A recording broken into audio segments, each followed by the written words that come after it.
All right, so check this out. I got this buddy, and he was a vice president at a university, and he was hemorrhaging people in his area.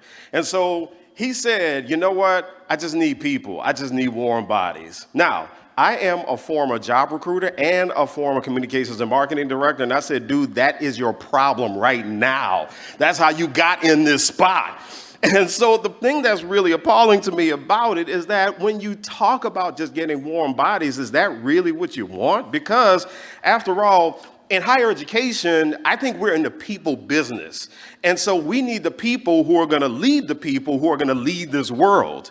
And that's why I think one of the big things that we want to pay attention to is we want to pay attention to how we both attract people and retain people in higher education. But there's a third part that I'm going to talk about in just a little bit. By the way, my name is Eddie Francis. I'm the host of I Want to Work There, Enrollify podcast, and that's why I do this podcast, because I care deeply about the employee experience in higher education.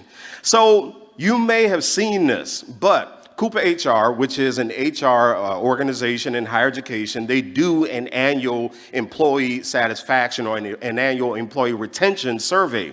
And they found in their last survey that 61% of folks in higher education are looking to move to the private sector. Those are staggering numbers. FlexJobs did a survey. They found that 95% of people who are looking for jobs are going to take into consideration the reputation of the employer. And so what this is about managing the reputation of your institution, and that is the key to hiring and retaining talent. I got notes, hold on. All right. So, what is this employer brand thing? It is quite simply branding yourself as a great place to work. I know, higher education, that sounds nuts, but it actually can happen because there are three things that you need to pay attention to. Number one, talent attraction, identifying the best applicants, but then also identifying the best recruitment targets for the college and university. Number two, talent experience, identifying the faculty and staff engagement that's going to work for your institution. And then the third part is talent retention. You don't have that without the first two. And talent retention is, get this, keeping faculty and staff who have proven to do something for the culture of your institution. And guess what? This can be done resourcefully. Now, how do you do that? Well, the way you do it is you think about three things. Number one, collect and align. Collect employee satisfaction data. All right, y'all, listen. When you see the thing in the employee satisfaction data where people said this ain't exactly Disneyland, don't freak out.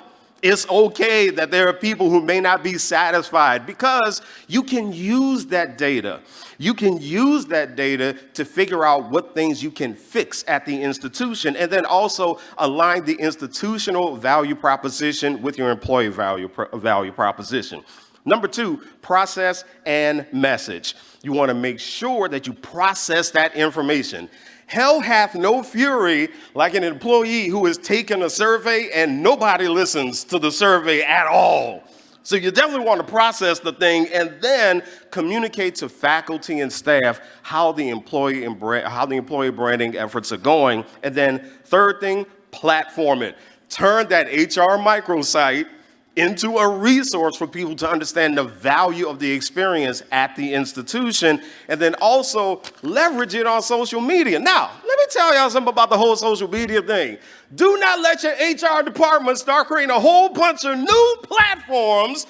We need a TikTok because somebody needs to do a TikTok dance because the physics professor is a good dancer. No, we don't need this from the physics professor. No, we don't need it.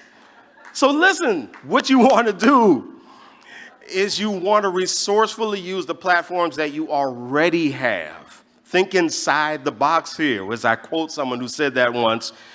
And guess what? Your employee value proposition, it doesn't have to be sexy.